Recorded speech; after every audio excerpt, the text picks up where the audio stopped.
Hi, this is Peter Woolfolk. First, thank you so very much for being a listener to the Public Relations Review podcast.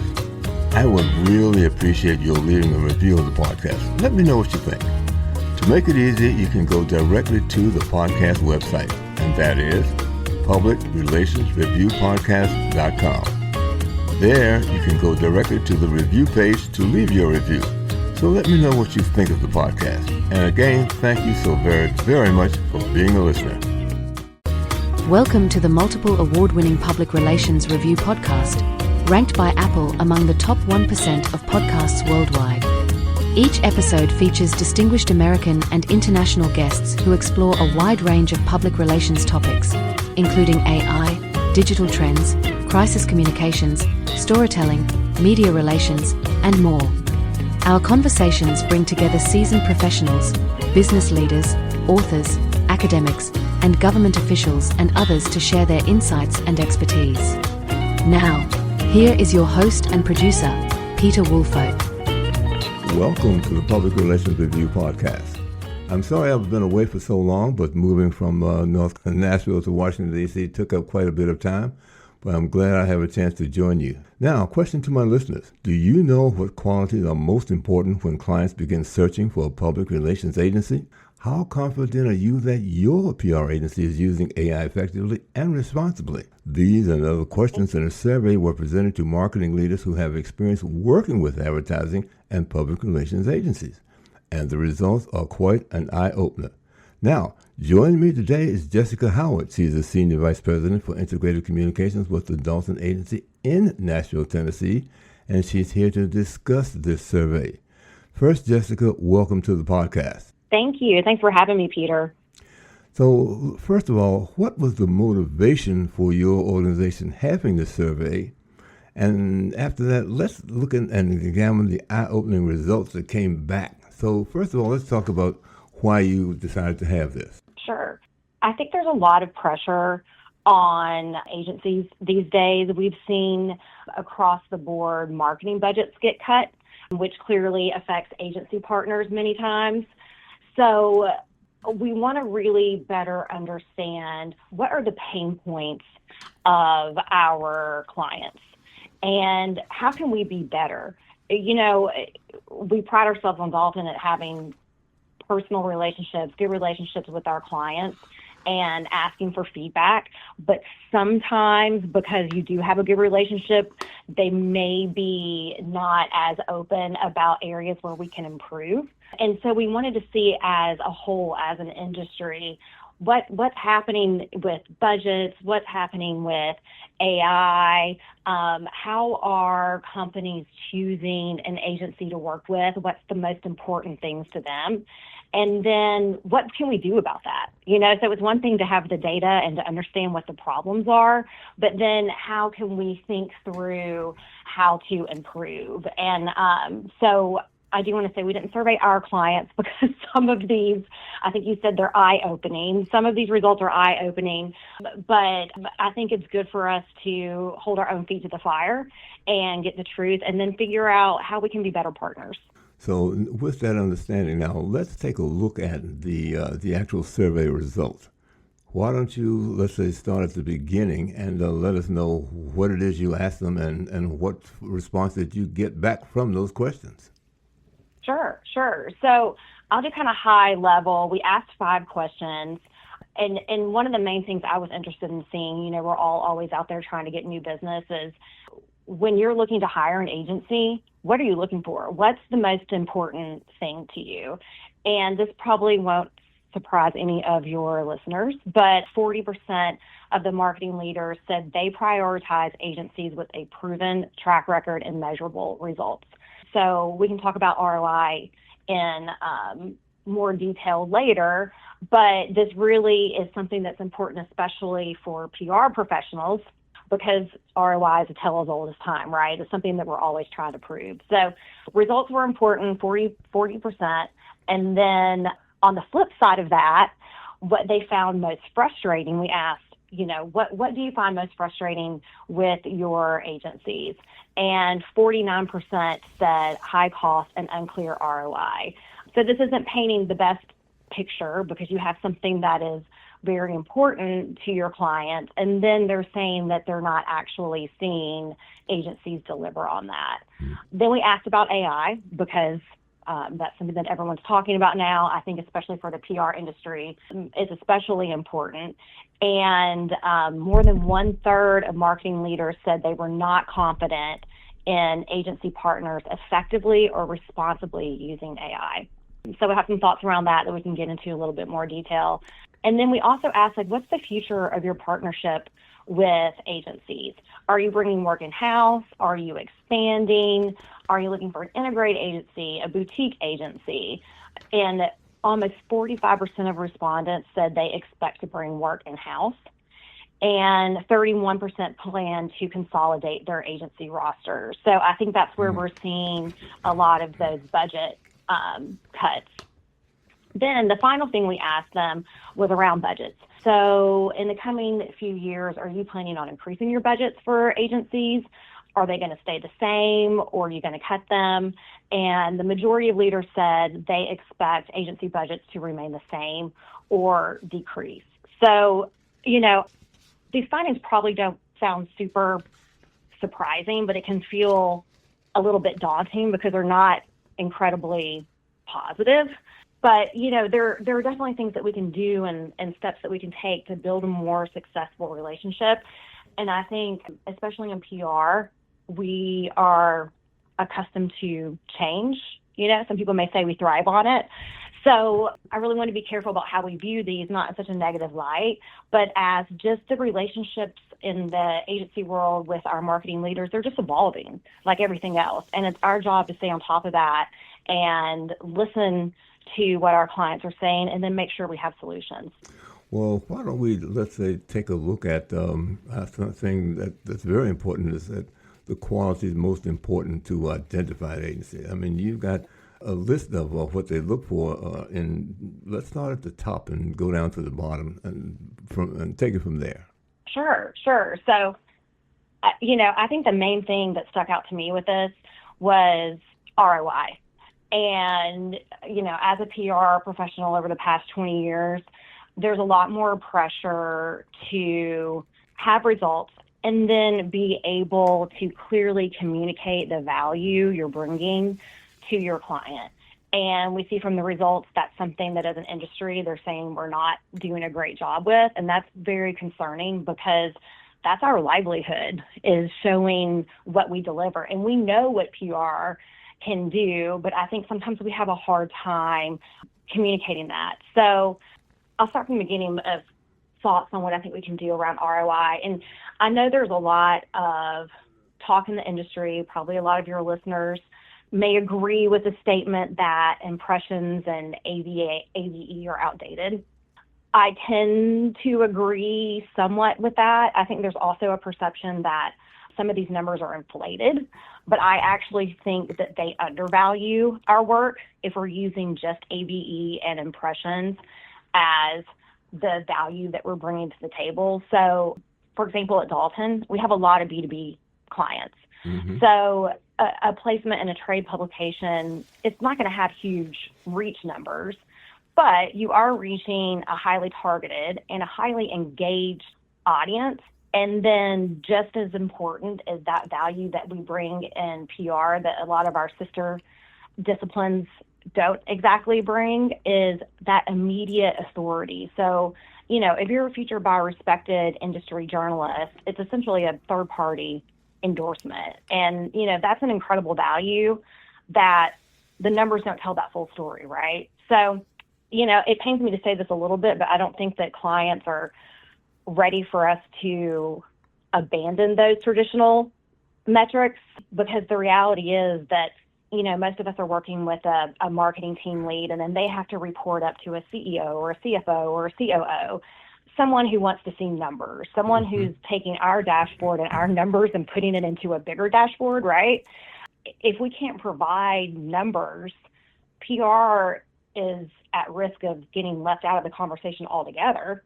And let's be honest, someone else could take part of our budget, right? So I think the solution is twofold. We do need to track the traditional data, but we need to go beyond reach and ABE with additional data that can kind of tell that broader story. So we have to do that. We have to play within the box that we've been given. But I also think we need to educate our clients on the long-term value of PR. And if I could add a third, I know I said two, I would say let's harness this moment of resurgence that PR is having because of what AI is bringing to the table. So for instance, for tracking additional pieces of data, we'll show things like website traffic that's spiked because it's tied to coverage, things like that, time spent on a page, social sharing, share of voice, message pull through, the quality of the placement. We tier out our placements. Did you get in your target publication? Is it a tier 1, tier 2, tier 3? Did you just have one quote, or was it an entire interview? Just pieces of data that can create a fuller picture. And then you have to balance that with the education that needs to happen early in the relationship with the client. You don't want to just say what you need to say to get the business. You need to be transparent about how you're going to show your value. And I think we need to say that we are a long-term reputation play, and that piece of value that we bring to the brand is important. And I think sometimes we think when we talk about long-term value, it may sound like an excuse because a lot of people don't think that way, but it's important. And I think we need to say it with our chest, like the value that we bring long-term to your reputation is important. So I think that's part of the education. And then you have to have the part of the education that goes beyond the placement. So great, we got an awesome media hit. We're showing you the numbers. We're showing you the value of it. We're talking about its long-term impact to your reputation, but it doesn't need to live just in that one incredible hit that we got. Mm-hmm. It needs to go on owned channels. It needs to go on social channels. Sometimes we forget about the sales team. The sales team loves credible third-party validation that they can share. So we just need to make sure it doesn't live and die with that one incredible hit, and that we're showing our value and amplifying it across all of our channels. Let me just pick up on that because I'm looking here, and measurable results I think is important because, as you said, people like to see numbers. Yes. But some things are difficult to actually quantify. If let's say you got a spot on maybe just on the radio, for instance, how many people heard that? I mean, how somewhat difficult one. I mean, drive time is one thing, and how many people are listening, something like that, or how many people responded to what they saw on your they saw online that you put there. Those kinds of things. So I think what you're measuring differs. All things aren't measured the same way. Whatever particular instrument you're using to get the information out, how are you measuring the results from that? And is that what they're looking for? Those kind of things, I think, have to be individualized, I would think. I totally agree. And that's a very good point, Peter, is that, and I think that's that education up front when you're talking to your clients. What's important to them, as much as we can. Of course, we want to tie what we're doing in PR to their business goals. But what does success look like to them? What's important to the client? And then how do we tailor the numbers and the data that we're giving them to make sure that it makes sense for their business model, right? And there's a lot that we can do. It can't be cookie cutter. It has to be a collaboration and a conversation with your client. And the word transparent is overused all the time, but it has to be transparent. You have to say what these numbers are really telling you and also what they're not telling you, and then fill in the bigger story. I have anecdotally clients all the time, if we got a big media hit, especially once they shared or reshared across their social channels. Oh, I got 4 meeting requests from someone once they saw the incredible work that we're doing. We're careful not to call PR a lead gen machine, right? I want to be careful with that. Mm-hmm. But we do see that the calls or the meetings that happen afterwards or getting a new client. So I think we just have to be very collaborative in the way that we talk to our clients about it, and they have to give us feedback on what they're hearing on their end, because unless they're telling us, we're not going to know that they're getting that phone call or that LinkedIn request. I certainly agree with you. Now, the other thing that came up was about the frustration that professionals face with agencies. What are some of the issues there? Because one of the things, one of the top ones, was the high cost and unclear return on investment. How do you address that? I think it's along the same kind of lines, is that you have to be very clear up front. So this is what it's going to cost. This is how much time it's going to take us, and this is the value that we're going to see. And that has to come at the beginning. It can't come halfway through your relationship with your client. It can't come at a time when maybe they're not seeing the results that they want to see. You have to be very, very clear up front. And then you have to understand that what you set out in the beginning, especially if you're in a new relationship with a client, you could have had the best strategy possible. Everyone could be aligned, and it might still not work. And it could be something that you're doing internally that you need to address. It could be something you need to address with your client. Perhaps they're not giving you the information that you need, or it could be something that's going on within their industry, right? So I have a lot of healthcare clients, and the way that I'm doing PR for a lot of my healthcare clients this year is totally different than last year because the industry has changed and the sentiment has changed. So you have to be able to, yes, of course, you want a big strategy, you want a plan, and you want to agree on it, but you have to be able to pivot if you're seeing that something's not working, and you have to be honest about it, and you have to figure out the best plan to move forward. So, you don't want to dig your heels in just because you had a good strategy that everyone agrees with and not understand that things change. And that's part of the value that we bring in PR, is that deep understanding of the industry and what's going on and how those macro influences directly affect the client. So you have to be able to be quick on your feet. Well, I certainly agree with it that, people, when you talk about a return on investment, what are the expectations of the client for whatever the project is? And what are considering the different tactics that they're using to achieve those goals? That something needs to be clear so that they can wrap their hands around it, and they too can begin to understand what the measurements will be from your activities to the results they're expecting.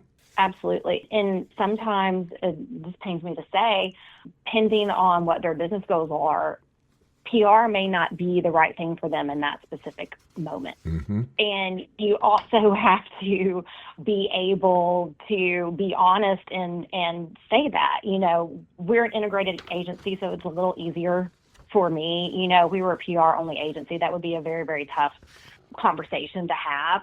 But I think it's important to look at their business as a whole and what they're trying to achieve. And if PR is not going to move the needle in the way that they're expecting, then you might need to pivot to another discipline. Mm-hmm. Well, the other thing that comes up too is now how do you see agency relationships changing now over the next several years based on the information that you've gotten from the survey? Well, that was the piece that was a little concerning in as far as, I think, what do we have? 45% are planning to bring more work in-house. 30% said they're consolidating to fewer agencies. And then we asked about project-based work versus retainer work. And 23% said they were planning on moving to more project-based work. So to me, this is more of a budget picture. And the next thing we asked them was actually about budget, which they said was either staying the same or they were decreasing. So I don't think it's necessarily overall dissatisfaction with the work that agencies are doing. I think it's a budget. I think it's a budget question. But, again, we have to work within the framework we've been given. And if we're going to have smaller budgets, and then if you put that together with the first thing we talked about with ROI, now we're really feeling the pressure, right? Mm-hmm. So we got to do more with less, and that's just what we have to do. But I think what clients are looking for, because, they are having to scale back either internally or with their partners, is that they need an actual partner. Because what we did find in the survey is that as an industry, we're doing the basics very well. We're being responsive. We're having good, creative, innovative ideas, things that were important to clients. We're doing some of the basics well. But I think what they really need is a thought partner, right? Because the marketing teams internally are getting cut, and they don't have as many people to lean on, and they have to show our value. So, we can't be order takers. We have to be true thought partners that bring value to them, and we need to be collaborative. Because if they start seeing us as a vendor and they're cutting their vendors, then we're going to get cut. And that's not where anyone wants to be. So we have to be that strategic thinker. We have to bring fresh, new ideas that maybe because they're so close to it, they can't zoom out and see how to position something, or a creative way to get a new media placement, and then how to get that media placement new live. So we can't be order takers. We got to be strategic partners. Well, pardon me, what I also hear is that the more computer use, computer information, other things like that, different programs that you can engage in to help collect information or determine how people are thinking, what are they looking for, those kinds of things, outreach programs that people have, to partner with them, that they can see that you're using modern technology in a wide variety of ways to help them achieve whatever goals that they have set for you. Right.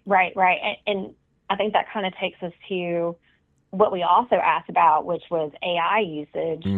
And we found that in our survey, they're not particularly thrilled with how agencies are using it or their understanding of it.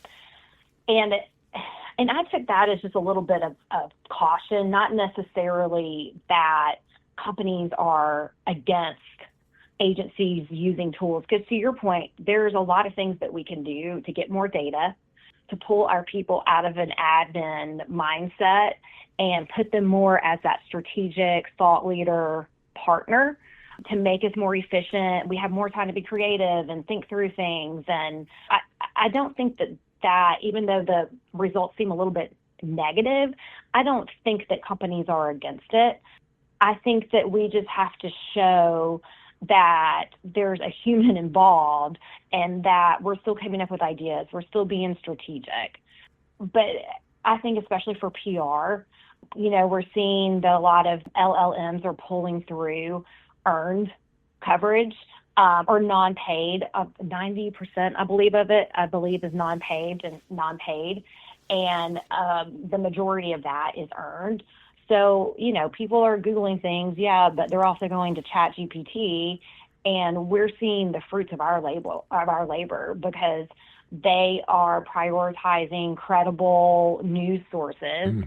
So it's just another way to show our value and to be able to say that, so X publication typically gets pulled through these LLM searches, and we know that we have those publications that we can find, and you were in said publication.